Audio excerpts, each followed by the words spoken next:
Welcome back to the New Indie Releases series. Each month I'll scour through every indie release on Steam to bring you the titles I'm most excited about. Games in these videos will generally be RPGs, bullet hells, Souls-likes, and Metroidvanias, though there are bound to be some exceptions. As always, the links for each game will be down in the description. Let's get into it.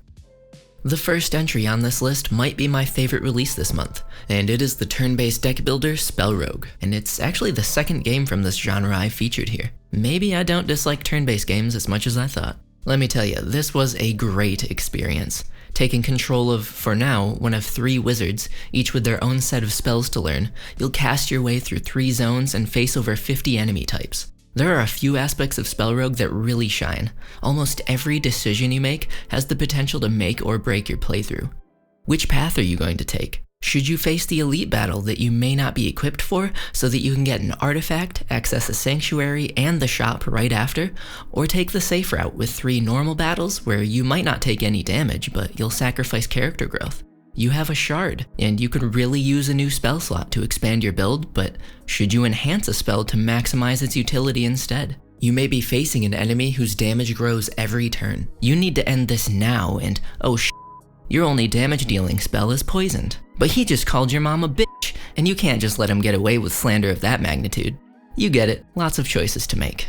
There are also about 200 spells, so there can be serious variance in builds, and you'll get to do plenty of experimenting. I also love how important strategy is in battles. There's an incredibly large amount of buffs, debuffs, and attack types to plan for, keeping you on your toes and fully engaged. I've been attempting no damage runs over at twitch.tv/moitej, and almost every run has ended because I zoned out one of the debuffs in play. SpellRogue is just $16 while in early access, and already offers a tremendous amount of replay value. I'll end my summary here because you should experience this bad boy yourself. SpellRogue is a quality turn-based deck builder, and is not one to overlook if you're a fan of the genre.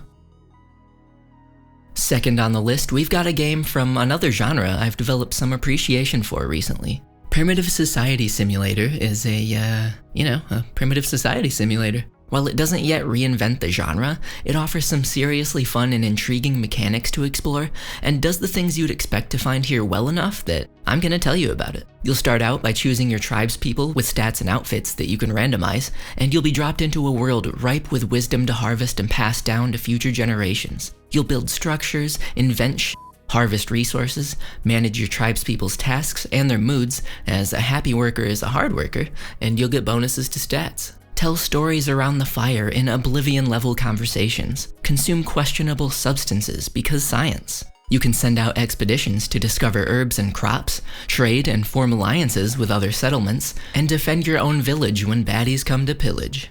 You can reproduce and 100% get STIs because does soap even exist? How often are we bathing? Are we just bathing in rivers? Primitive Society Simulator offers the healthy amount of complexity you'd expect in a modern colony sim, and a decent tutorial to get you acquainted with the basics. This game is in early access. If it wasn't, I wouldn't be featuring it in this video because it does need work. It's rough around the edges, we've got some intense frame drops and hitches at some points, omnipresent localization issues. The naming conventions of object instances aren't anything to etch on a stone tablet home about. Did that joke land? Probably not. Also, I'm not sure if this is a negative, but I have to point out how crazy close these menus and mechanics are to Mind Over Magic. I'm almost certain there's a Colony Sim framework asset for sale for Unity because it's so similar. Don't let these points dissuade you from giving Primitive Society Simulator a try though. I had about 2.6 tons of fun with this title, even though I didn't get much time to play it, and it already has some twists and interesting mechanics that set it apart from Mind Over Magic, other than the setting. It is $20, which feels a little steep to me, but I get that a game this complex doesn't just code itself. This team of 5 has made something with a great foundation, and this is one to at least keep an eye on while it's in early access. Up next, we've got Last Epoch, or Epoch as they pronounce it in the game, an impressive hack and slash ARPG, and if you had me play this and didn't tell me what it was and said, this is a Diablo you've never played, or here's Path of Exile 2, I'd respond with, yeah, it sure is. You've got the classes you'd expect, hard-hitting, grindy combat, and mountains of loot. So many lovely stats to obsess over, lore that you're going to start listening to and walk away from while it's playing because you don't really care but you're a completionist and not activating every note you find would be sacrilege. You know, the usual stuff. Last Epoch does all the ARPG basics very well, but this game rises above in multiple areas. It has a unique story where you jump between, you know, epochs and explore a vast, gorgeous world that varies heavily depending on when you are. Our job seems to be to change the past so we can preclude this dark and devastated world we see in the ruined era. Look at the way this map changes over the years. I love it. I can just stare at solid fantasy maps for hours, relishing in all the minute details. There were many instances where I wanted a free cam mode to take screenshots because clearly a lot of work has gone into the environments, and I'd really like to use them in my thumbnail. There's tremendous flexibility with playstyles with this super in-depth class system. You have your base skill tree and abilities, then one of 3 mastery skill trees, each with its own set of passives and abilities, and each spell also has a tree of nodes to enhance and alter the way it behaves. Item rarity and crafting also set it apart from other ARPGs. I thought I was being handed legendaries the whole time, but they were just rare items. Their color system is just different from most other titles I've played. Still, it was a little wild how common the rare items were, and legendaries are actually crafted with an exalted and a unique item, and that seems like it's the only way to get them. Loot Goblin mode was fully engaged the whole time I was playing, so they're definitely doing something right. The sound design is great, though the music didn't really resonate with me most of the time. The only time it did was when it was kind of reminiscent of Vigante's soundtrack. Fuck, I love Vigante. Every major entity I encountered was fully voiced, and the voice actors seemed to be going hard as there wasn't a single moment of cringe from poor delivery, and I cringe very easily. We are looking at the work of a 50+ person team, so you can kind of expect that things are going to be done well, especially since they aren't a money-hungry AAA studio only concerned with profits. Yet. Nah, I have faith they'll keep it together.